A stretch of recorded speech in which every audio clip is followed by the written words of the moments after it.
Hello, it's Emily. Welcome back to my channel. And today's video is going to be a mini book haul. I wasn't really planning on buying any books because I was trying not to. However, unfortunately, one of my favorite sites decided to shut down, which is the Book Depository. So I ended up purchasing a few books from there that I was wanting before the site shut down forever. So I guess I'll share what I got today, and let's hop right on in and I'll show you some books.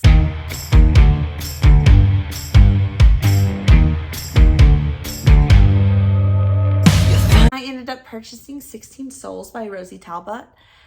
This one, I think, is only available in the UK right now. It's not quite released in America yet. So I wanted to go ahead and buy it because I thought it was really interesting, and basically is following a teen that can see ghosts, and the ghosts in his town end up going missing, so he has to figure out why they are disappearing. Another book I purchased was The Empty Grave by Jonathan Stroud. This is the final book in the Lockwood & Co. series, and I just wanted to get this to complete the rest of the series so I can get on with finishing reading it out, which I recently read the third book, so only got 2 books left and I'm done with this, so yay! The other book I purchased is Long Shadow by Olivia Atwater, which is the third book in the Regency Fairy Tales.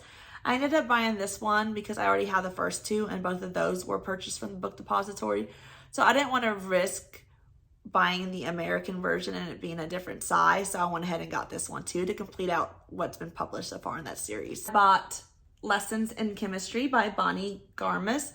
I ended up purchasing this one because I really thought the UK cover was much better looking than its US counterpart.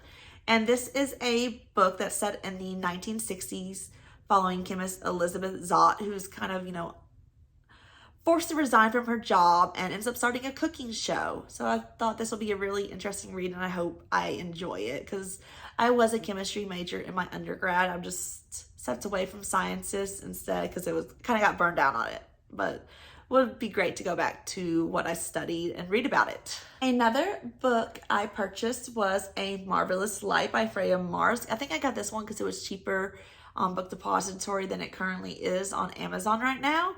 And I've been wanting it for quite some time. And basically this is a historical fantasy dealing with, I believe, a magical society.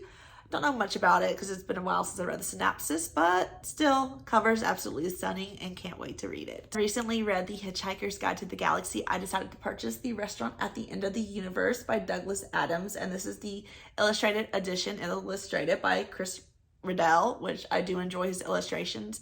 And this is the second book in the Hitchhiker's Guide to the Galaxy Quartet, so can't wait to read it. The next book I purchased was God Killer by Hannah Kaner. This one, I don't know if it's quite published in the US yet, or if it is, it was extremely overpriced and it was much cheaper on the Book Depository, which is why I went ahead and purchased it. And this is following Kisin, who makes a living killing gods, kind of as vengeance after her family was killed by gods. So it sounded really intriguing, and I do hope I enjoy this fantasy. Final book I purchased is Welcome to the City of Nightmares by Rebecca Schaefer. And this one I ended up getting from the Book Depository because I thought the UK cover was much more stunning than its American counterpart, which is a trend with a lot of these books I bought. But basically this is a dystopian, I believe, where if you fall asleep and you have a nightmare, you risk waking up as that nightmare. So I thought it was a very interesting premise, and I'm kind of curious to see what happens in it. So can't wait to check this one out. Well, I did purchase quite a few books, probably more than I should have.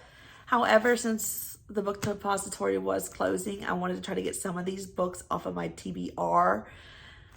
I was kind of sad that they did not send me any bookmarks when they sent my packages, because the bookmarks were the best part about it, because you never knew what type of bookmark you would get in the packages.